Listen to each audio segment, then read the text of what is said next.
Paper पर KKR की team है बहुत डेंजरस, स्टार्स भी हैं, पावर हिटर्स भी हैं, लेकिन एक ऐसी बड़ी गलती जो केकेआर का पूरा सीजन खराब कर सकती है। आज हम करेंगे केकेआर की फुल स्क्वाड एनालिसिस, क्या है उनकी स्ट्रेंथ, क्या है उनकी वीकनेस और क्या है उनकी स्ट्रॉन्गेस्ट प्लेइंग 11। तो चलिए शुरू करते हैं। केकेआर स्क्वाड की अगर हम बात करें और उनके अगर हम ओवरसीज प्लेयर्स के बारे में बात नहीं करें तो हम सबसे बड़ी गलती कर रहे हैं। केकेआर के पास one of the strongest overseas contenders है प्लेइंग 11 के। अगर आप देखोगे कि कौन कौन नहीं है इनके पास, कैमरन ग्रीन है, टिम स्टाइफर्ट है, फिन एलन है, Sunil Narayan, Rovman Powell, Blessing Muzarabani और मथीशा पथिराना। भाई कमाल के ओवरसीज प्लेयर है इनके पास। भाई वो अपनी टीम के सुपरस्टार है और कोई भी बंदा प्लेइंग 11 में आके इंपैक्ट क्रिएट कर सकता है। और अगर आप सोच रहे हो कि सिर्फ ओवरसीज प्लेयर अच्छे नहीं, इनका इंडियन कोर भी उतना ही स्ट्रॉन्ग है। अजिंक्य रहाणे है, रिंकू सिंह है, वरुण चक्रवर्ती है, कार्तिक त्यागी है, आकाशदीप है, रमनदीप सिंह है, मनीष पांडे है। भाई कितना स्ट्रॉन्ग कोर है इनका।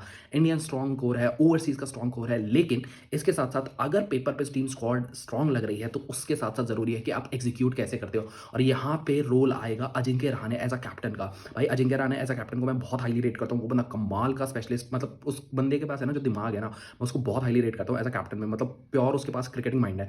अगर अजिंक्य रहाणे अपनी टैक्टिक्स फील्ड पे लगा सकते हैं और फील्ड पे आप अगर अपनी टीम को मैच जिताएंगे रेगुलरली तो केकेआर को ये टाइटल जीतने से कोई नहीं रोक सकता। अब हम बात करेंगे कि क्या है केकेआर के स्ट्रॉन्गेस्ट पॉइंट इस आईपीएल में। जिस टीम के पास Rinku Singh, Ramandeep Singh, Finn Allen, Tim Seifert, Cam Green और सुनील नारायण, रोमन पॉवेल जैसे प्लेयर्स हो, उस टीम की स्ट्रेंथ निकल के आती है पावर हिटिंग में। पावर हिटिंग कमाल की है केकेआर के पास। एक से बढ़कर एक ऐसे प्लेयर्स हैं जो उनको मैच कहीं से भी निकाल सकते हैं और मैच जिता सकते हैं। और अगर हम बात करें पावर हिटिंग की तो उनके पास ऐसे प्लेयर्स भी हैं जो गेम को चलाना जानते हैं। अजिंक्य रहाणे उनके पास है, अंगरीश रघुवंशी है, मनीष पांडे है। भाई तीनों ऐसे प्लेयर्स हैं जो सपोर्टिंग रोल प्रोवाइड कर सकते हैं और केकेआर को मैच जिता भी सकते हैं। ये तो बात हुई कि केकेआर की स्ट्रॉन्गेस्ट पॉइंट क्या है। इसके बाद हम बात करेंगे कि केकेआर का जो दूसरा सबसे स्ट्रॉन्गेस्ट पॉइंट है जिसके बारे में कोई बात नहीं कर रहा, वो है उनकी स्पिन बॉलिंग।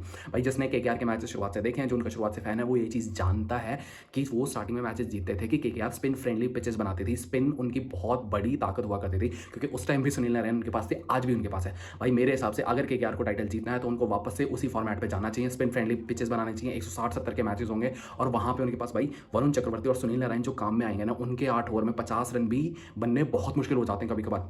तो 8 ओवर में 50 रन वो दे भी देंगे तो बाकी 12 ओवर में वो खुल के बैटिंग कर लेंगे तो वो 180-90 इतने ही में ही पहुंच पाएंगे और वो टारगेट आराम से चेज हो सकता है आज के क्रिकेट में। तो मेरे हिसाब से वापस से केकेआर को उस टेम्पलेट पे जाना चाहिए जहाँ पे वो स्पिन फ्रेंडली पिचेस बनाती हैं और स्पिन फ्रेंडली पिचेस पे वो अपनी स्पिन का एक जाल बुनती है और वहाँ पे टीमों को फंसाती हैं। और आज की टीम में भाई ये बहुत ज़रूरी है कि आप स्पिन बहुत अच्छा खेलो। और केकेआर के पास जो एक एडेड एडवांटेज है कि उनका पूरा जो मिडल ऑर्डर है वो इंडियन है, तो इंडिया को थोड़ी सी स्पिन अच्छी खेलनी आती है कंपैरेटिवली।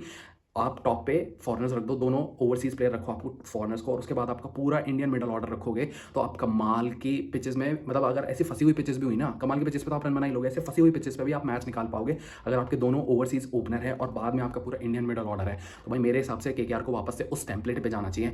अब हम बात करेंगे कि केकेआर की क्या वीकनेसेस है। हिंदी में एक कहावत होती है, गरीबी में आटा गीला, और वो कहावत केकेआर के ऊपर भाई बिल्कुल सही बैठती है। भाई एक तो पहले इनके पास फास्ट बॉलिंग में कोई नहीं था, ऊपर से हर्षित राणा इंजर्ड हो गया, मेरा गौती का आदमी तो इंजर्ड हो गया। भाई मेरे को समझ नहीं आता। एक तो सबसे पहले ये मथीशा पथिराना को लेकर आए हैं टीम में।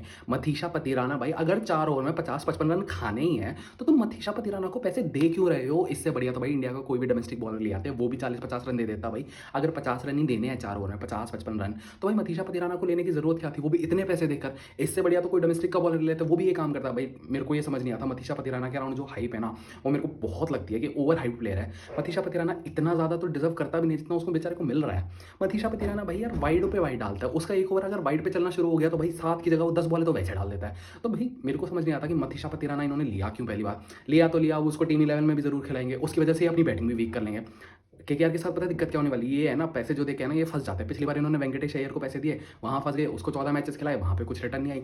अब इस बार ये देख लो क्या करेंगे कि पथिराना को पूरे मैचेस खिलाएंगे, पथिराना इधर उधर वाइड फेंकेगा, उसकी वजह से ये क्या करेंगे कि अपने जो ओवरसीज प्लेयर का एक इनका जो स्ट्रॉन्ग प्लेयर है उसको और बाहर बैठाएंगे। या तो फिनल एंड टीम स्टाइफर्ड में से किसी को नहीं खिलाएंगे, या हो सकता है पावल को ना खिलाएं। तो भाई वो भी एक सबसे बड़ी दिक्कत है कि ये अपनी बॉलिंग खुद ही वीक कर लेंगे। और इंडिया के जो मतलब जो बॉलर्स हैं, आपके पास आकाशदीप है, कार्तिक त्यागी है, वैभव अरोड़ा है, ये नाम ठीक है, उमरान मलिक भी है इनके पास। भाई ये 4 नाम ठीक है, एक आकाशदीप को इनमें से हटा देते हैं, ये नाम ठीक है, लेकिन उतना आपको कॉन्फिडेंस देते नहीं है बॉलिंग पे। तो फास्ट बॉलिंग एक बहुत बड़ी दिक्कत होने वाली है केकेआर के लिए। फास्ट बॉलिंग के साथ साथ भाई रीसेंट फॉर्म भी बहुत बड़ी दिक्कत है। रिंकू सिंह के उतने रन्स नहीं आए हैं। Ajinkya Rahane as a batter क्या करते हैं नहीं पता। भाई पिछला सीजन उनका डिसेंट रहा था, लेकिन क्या वो फॉर्म कंटिन्यू रहेगी। सुनील नारायण रेगुलरली क्रिकेट खेलते नहीं है, वो सिर्फ लीग्स खेलते हैं पूरी दुनिया में। तो वही चल रहा है कि भाई लीग्स में वो कैसा परफॉर्म करते हैं और उस लेवल का क्रिकेट जो आईपीएल में होता है वहाँ पे वो है या नहीं है। तो भाई रीसेंट फॉर्म भी एक दिक्कत है केकेआर के लिए। अब मैं यहाँ पे है ना रिंकू सिंह के लिए 1 मिनट बात करूँगा कि भाई रिंकू सिंह का ये जो आईपीएल है ना, या तो उन्हें बना देगा या उन्हें बिगाड़ देगा। ये मेरा बहुत बड़ा क्लेम है।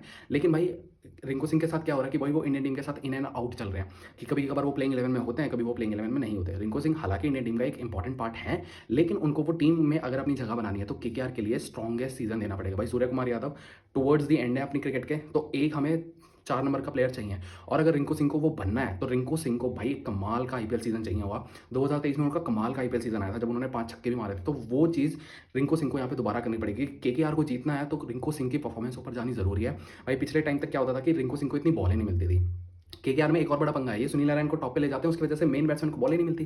भाई रिंकू सिंह को कम बॉलें मिलेंगी तो वो करेगा क्या? वही पुरानी चीज़ें, 4-5 बॉलें मिल रही हैं, 4-5 बॉलों में 1-2 छक्के आ गए तो वाह-वाह ही है। अगर रन नहीं आए तो भाई गाली तो खानी है। तो फिर भाई वो बड़ी दिक्कत होती है। मेरे हिसाब से सुनील नारायण वाला जो एक्सपेरिमेंट है वो गौतम गंभीर को करने दो, उसी के साथ चलता है। और सुनील नारायण का कुछ गौतम गंभीर से है कि भाई अगर गौतम गंभीर टीम है तो ही सुनील नारायण चलता है, अदरवाइज़ तो सुनील नारायण इतना बैटिंग में चलता भी नहीं है, सच बताऊँ तो। बॉलिंग बढ़िया करता है, बैटिंग में उतना नहीं चलता। तो नॉर्मल अपनी टीम रखेंगे तो ये ज़्यादा बढ़िया रहेंगे। ऊपर 2 फॉरेन प्लेयर्स खिलाओ, बीच में पूरा मिडल ऑर्डर रखो, ताकि रिंकू सिंह को भी भाई पूरा टाइम मिले, रमनदीप को भी बॉलें मिली। क्योंकि भाई ये बैट्समैन है, ये खेल उस वजह से रहे हैं। ये टीम में खिला तुम इसलिए रहे हो क्योंकि ये बैटिंग करेंगे। सुनील नारायण का मेन काम बॉलिंग करना है। ठीक है भाई, एक्सपेरिमेंट के तौर पे वो ऊपर गया, चल गया, वो सब चीज़ बढ़िया है। लेकिन भाई रिंकू सिंह भी चल सकता है, रमनदीप सिंह भी चल सकता है। तो भाई व्हाई नॉट कि इनको ज़्यादा बॉलें मिले। तो भाई मेरे हिसाब से रिंकू सिंह का ये मेक और ब्रेक आईपीएल का सीज़न हो सकता है। और मेरे हिसाब से भाई रिंकू सिंह ये आईपीएल बहुत अच्छा परफॉर्मेंस दे सकता है। मेरे को जो पर्सनली लगता है कि रिंकू सिंह का स्टेलर आईपीएल सीज़न हो सकता है ये। अब हम बात करते हैं कि क्या होंगी इनकी स्ट्रॉन्गेस्ट प्लेइंग 11।